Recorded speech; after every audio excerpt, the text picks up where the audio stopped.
Le pido que ahí en su lugar incline su rostro y vamos a estar orando por mensaje de esta noche. Señor, gracias te damos porque tú eres bueno, porque maravillosos son tus obras. Gracias te doy porque nos has traído con bien, Señor, hasta aquí. Nos has preservado, Señor, con vida. Y te pedimos que en esta noche, Señor, seas tú hablando a través de mí, Señor, usando mi voz, Señor, usando este sermón, Señor, para llegar a cada mensaje, Señor, y que cada corazón, Señor, sea bendecido, Señor, con este mensaje, sea confrontado, Señor, según sea lo que aplique, Señor, y que tu nombre en todo momento sea glorificado. Te lo pedimos en el nombre de tu Hijo amado Jesucristo. Amén. Vamos a estar... Déjeme saco el acordeón.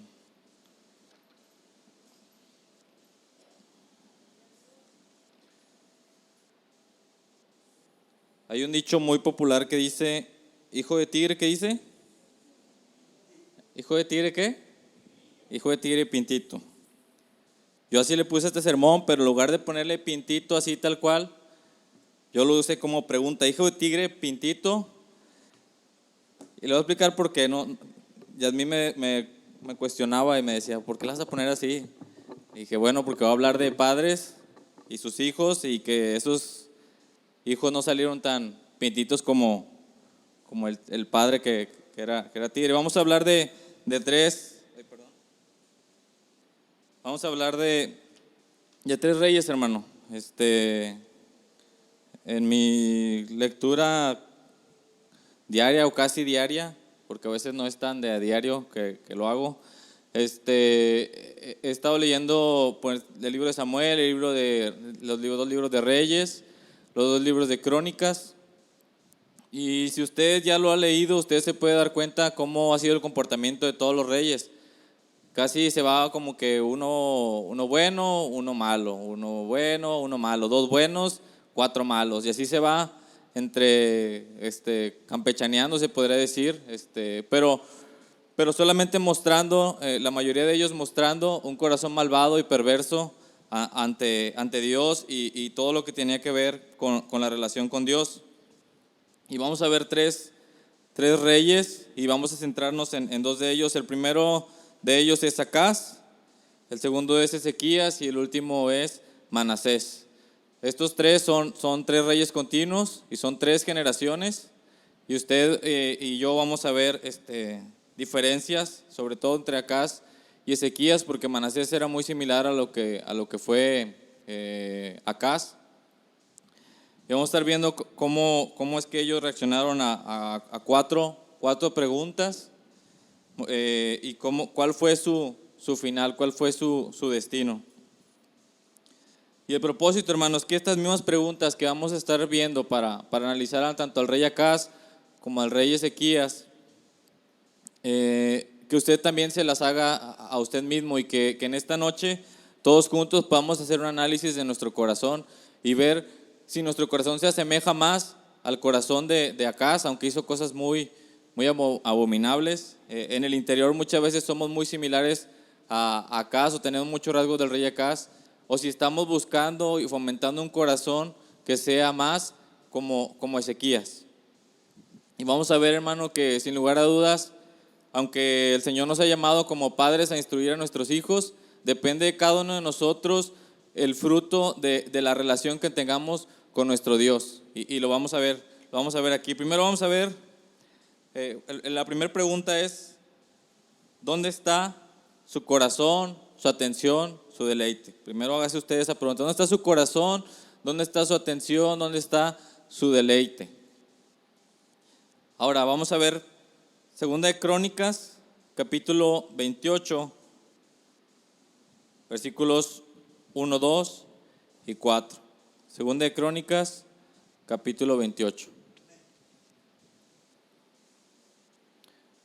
Le voy a pedir que me siga con su vista y que mantenga ahí abierta su Biblia. Vamos a estar viendo estos capítulos de Segunda de Crónicas. ¿Ya lo tiene, hermano?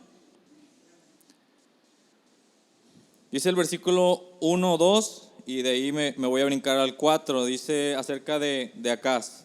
De 20 años era Acaz cuando comenzó a reinar y 16 años reinó en Jerusalén. mas no hizo lo recto ante los ojos de Jehová, como David su padre. Antes anduvo en los caminos de los reyes de Israel, y además hizo imágenes fundidas a los Baales. Versículo 4. Asimismo sacrificó y quemó incienso en los lugares altos, en los collados y debajo de todo árbol frondoso. Ahora, hermano, así con estos 3 versículos yo creo que está muy claro dónde estaba el corazón de Acaz, ¿verdad? El corazón de Acaz estaba muy alejado de Dios. El corazón de Acaz estaba enfocado en adorar a cada uno de los ídolos de las naciones que estaban en medio del pueblo de Israel y de los alrededores. Dice que él sacrificó y quemó incienso en los lugares altos, en los collados y debajo de todo árbol frondoso. Estas eran prácticas de aquel entonces, y el hacerlo debajo de un árbol frondoso era un símbolo o era un rito que se llevaba a cabo hacia la diosa Acera. En ningún momento estaba en el corazón de Acaz ofrecer un sacrificio al Señor. En ningún momento estaba la intención de alabar y de honrar a Dios. ¿Por qué? Porque Acaz era un hombre perverso. Su padre, hermano, sin embargo, y no lo vamos a ver, que fue el rey Usías. El rey Usías sí hizo las cosas conforme y de acuerdo a lo que Dios quería. Entonces, fíjese cómo el primero que era Usías hizo las cosas bien delante de Dios, pero su hijo inmediato no las hizo. Hizo cosas muy perversas y que no tenían nada que ver con lo que había hecho su padre. Ahora, el corazón de Acaz estaba en esto, estaba en la maldad, estaba en adorar a otros ídolos. Y lo que me lleva a contestar la primera pregunta: ¿en dónde está nuestro corazón? Muchas veces hemos venido a la iglesia, quizá por años.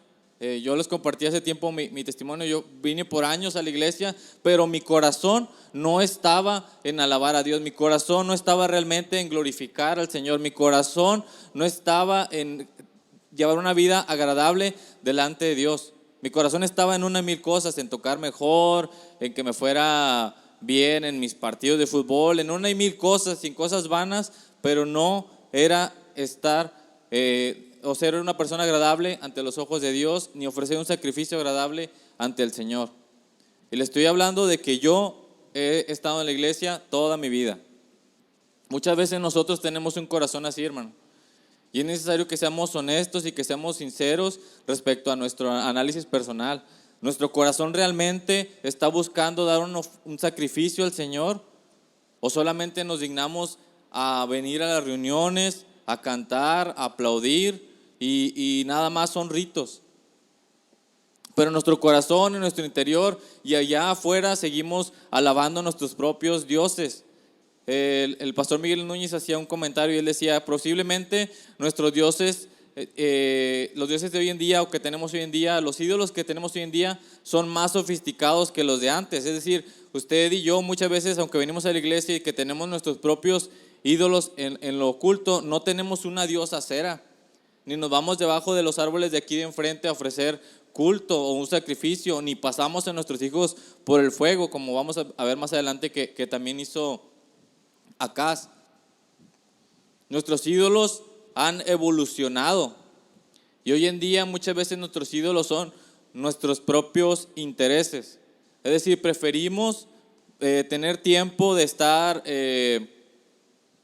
a veces sin hacer nada, a tomar ese tiempo y buscar estar con el Señor y buscar tener un tiempo del Señor. Y no está mal, a lo mejor que usted tenga un tiempo de no hacer nada. El pastor decía de que los hombres tenemos una caja de la nada. Y me da mucha risa porque yo a veces muy seguido me voy para allá a la caja de la nada y mi cerebro se va y se divaga, y ya para cuando regreso no me acuerdo ni quién era ni cómo me llamo, y tengo que retomar poco a poco mi vida.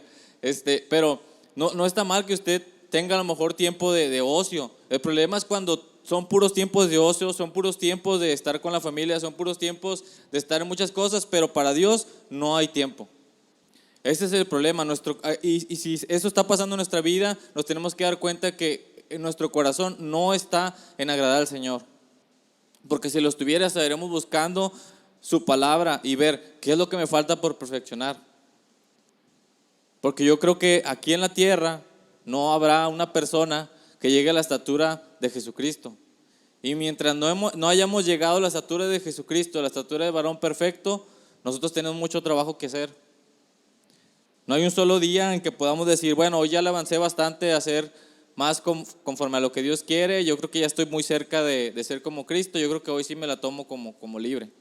Y muchas veces así nos tomamos días, semanas, meses y hasta años. Y no estoy hablando de un servicio en la iglesia, de si soy músico, de si canto, de si sirvo en el aseo, de si hago cualquier cosa para la iglesia, hago la comida o sirvo. No estoy hablando de eso, estoy hablando de un corazón rendido a Dios. Hoy ya no ocupamos hacer un sacrificio de cordero.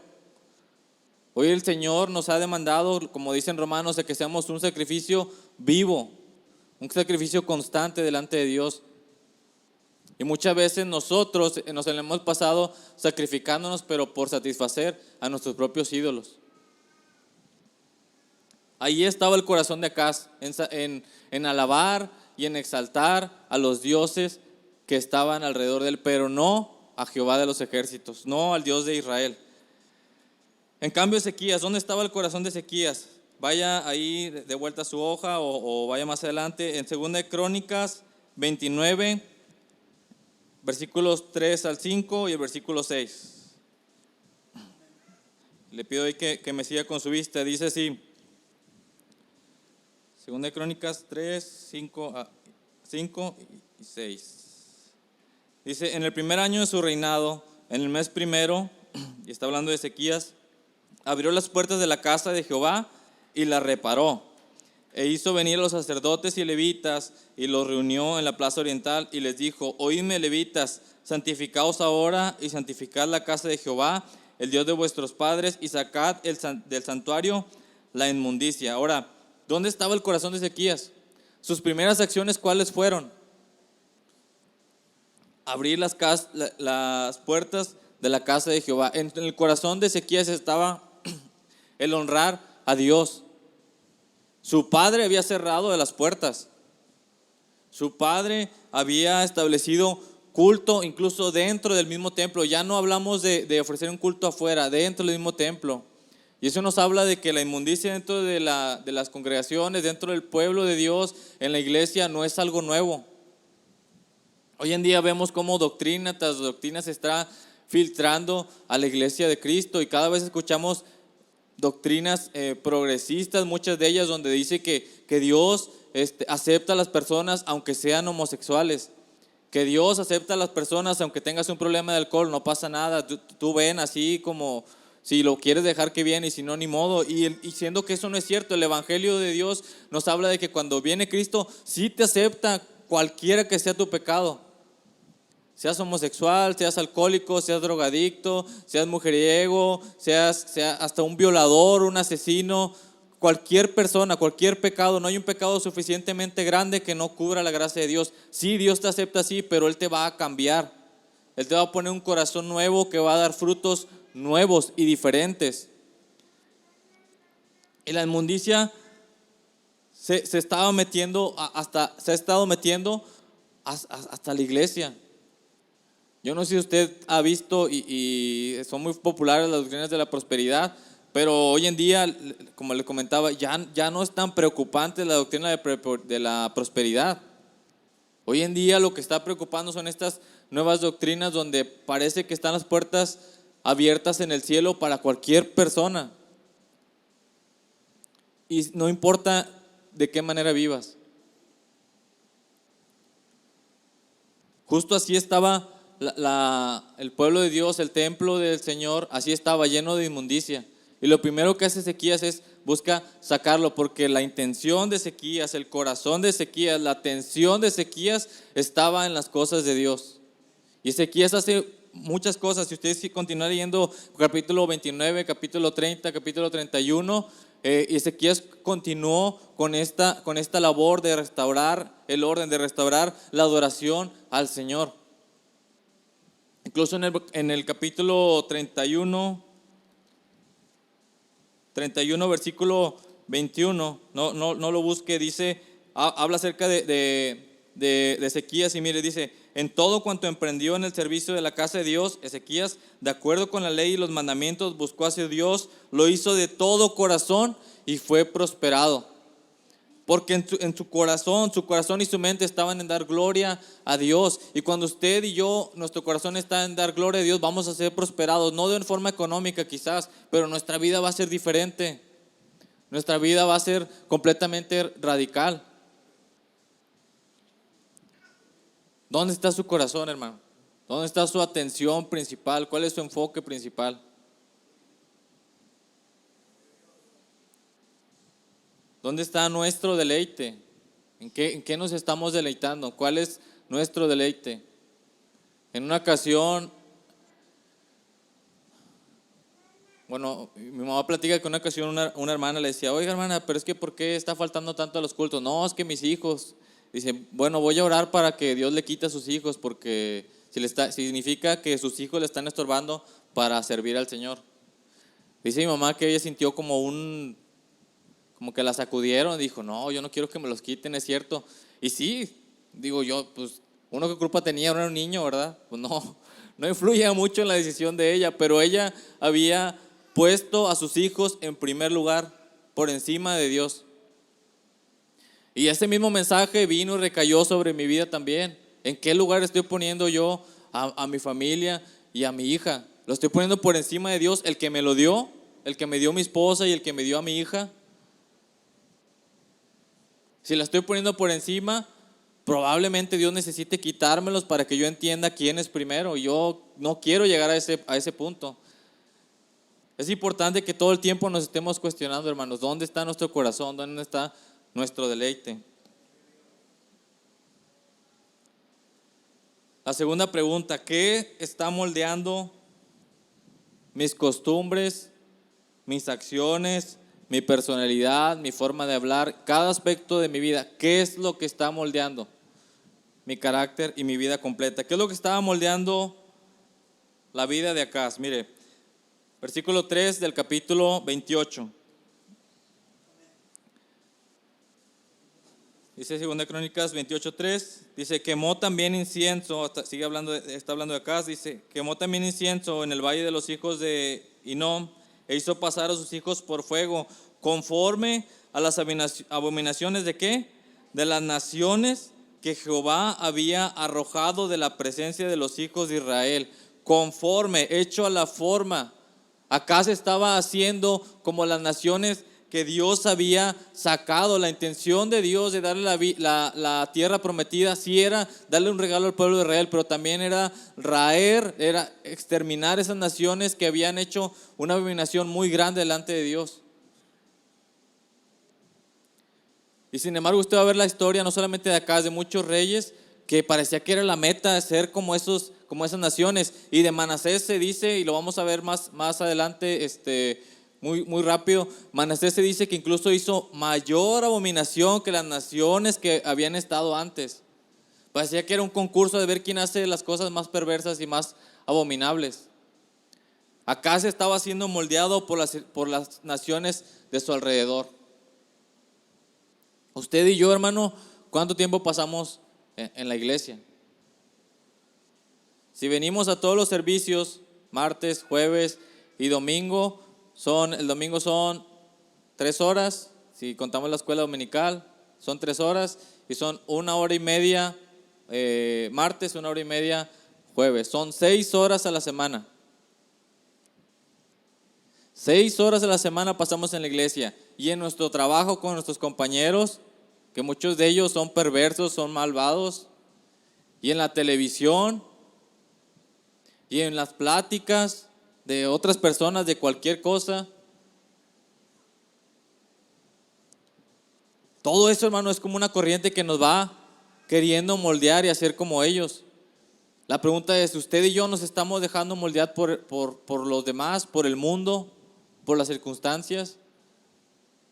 Acá tenía un reflejo muy claro y el reflejo de cómo estaba siendo moldeado eran las acciones que estaba tomando, era dónde estaba el corazón de Acaz. ¿Quiere saber dónde está su corazón? ¿Quiere saber por quién está siendo moldeado? Si por el mundo o por Dios, busque cuál es el deleite de su corazón. Y ahí se va a dar cuenta cuáles son las cosas y las corrientes que están moldeando su pensamiento. Ahora, ese es el mal ejemplo. Ezequías. Vamos a ir a Segunda de Reyes. Si quiere deje un separador ahí en esta cita, ahorita vamos a volver. Segunda de Reyes, capítulo 18.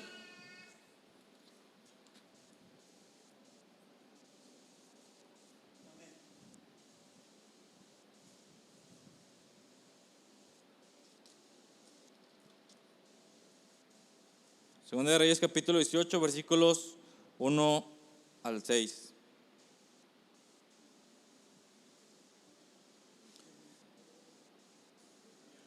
Aquí vienen otros aspectos importantes de Ezequías, pero vamos a enfocarnos en los últimos versículos que marcan qué es lo que estaba moldeando el corazón de Ezequías. En el tercer año de Oseas, hijo de Elá, rey de Israel, comenzó a reinar Ezequías, hijo de Acaz, rey de Judá. Comenzó a reinar, era de 25 años y reinó en Jerusalén 29 años. El nombre de su madre fue Abi, hija de Zacarías. Hizo lo recto ante los ojos de Jehová, conforme a todas las cosas que había hecho David, su padre. Fíjese, hecho a la forma de lo que David, su padre, había hecho. Versículo 4. Él quitó los lugares altos y quebró las imágenes y cortó los símbolos de acera e hizo pedazos a la serpiente de bronce que había hecho Moisés, porque hasta entonces le quemaban incienso los hijos de Israel y la llamó Neustán. En Jehová Dios de Israel puso su esperanza, ni después ni antes de él hubo otro como él entre los reyes de Judá, porque siguió a Jehová y no se apartó de él, sino que guardó los mandamientos que Jehová prescribió a Moisés. ¿Qué estaba moldeando la vida de Ezequías? Los mandamientos que Dios había dejado para el pueblo. Quiere que su vida sea moldeada para que su corazón y su deleite estén en el Señor. Usted tiene que moldear su corazón, tiene que hacer su corazón conforme a las Escrituras. La pregunta es, ¿cómo vamos a hacerlo si a veces olvidamos leer, pasamos semanas, meses sin leer la palabra? ¿Cómo vamos a adquirir ese moldeo? Ahora fíjese, son como dos corrientes. Le digo, una corriente donde venimos 6 horas. Una semana de trabajo, una semana laboral, ¿cuántas horas tiene? 48 horas. Suponiendo que nada más fue el trabajo, olvídese de que no ve tele, supongamos que no ve tele y que no hace otro tipo de cosas, nada más está con sus compañeros de trabajo. Son 48 horas de estar la corriente hacia el mundo y 6 horas solamente de estar la corriente hacia la búsqueda de Dios. ¿Quién cree que va a ganar? Pues muy lógico, las 48 horas de estar. Ahora, eso es en el caso de los que trabajamos. Los muchachos que están en la escuela, igual. Es mucho tiempo, no tiene mucho que salir de la escuela, pero ya no me acuerdo más o menos si eran 5 o 6 horas diarias. Pone usted que son 30 horas en una semana las que pasa con sus compañeros. Son 30 horas contra 6 de estar en la iglesia. Y le digo, sí y solo sí venimos a la iglesia y toda nuestra atención está en cada cosa que estemos haciendo en el culto. Nada nos distrae. Sí, así podemos tomar las 6 horas completas. Y tenemos que tener mucho cuidado, hermanos, porque si alguno de ustedes ha sabido, yo he sabido de personas que estuvieron en la iglesia mucho tiempo, pero que hoy en día no se congregan. Peor, algunos han vuelto atrás y antes batallaban con el alcohol, hoy están peor que antes. Se alcoholizan más que antes de que vinieran a la iglesia. Se drogan más de antes de que vinieran a la iglesia, ya tienen otra esposa, hicieron cosas peores que las que habían hecho antes de llegar a la iglesia. Pero ellos no empezaron de la noche a la mañana, hubo una corriente que los fue impulsando. Y su corazón fue moldeado poco a poco y fue arrastrado hacia afuera hasta tener un corazón perverso. Y esto es muy importante que lo entienda usted como grande y los jóvenes también. Porque muchos jóvenes y adolescentes hoy vienen porque sus papás los obligan. Y que levante la mano el que diga que no, es cierto. Yo también fui joven. Y a mí también me obligaron a venir a la iglesia. Nunca me exhibí al grado de que me tuvieran que traer arrastrando, ¿verdad? Pues era un poco inteligente. Pero sí venía a fuerza muchas veces.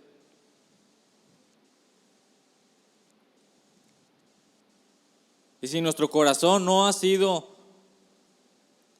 salvo, si nuestro corazón no se ha arrepentido de sus pecados, en el momento en que tengamos la primera ocasión de libertad, vamos a correr hacia el mundo, porque hacia allá es donde está moldeando nuestro corazón. Vamos a hacer otros acá que van a buscar rendir culto a sus propios ídolos. ¿Qué está moldeando cada aspecto de su vida, hermano?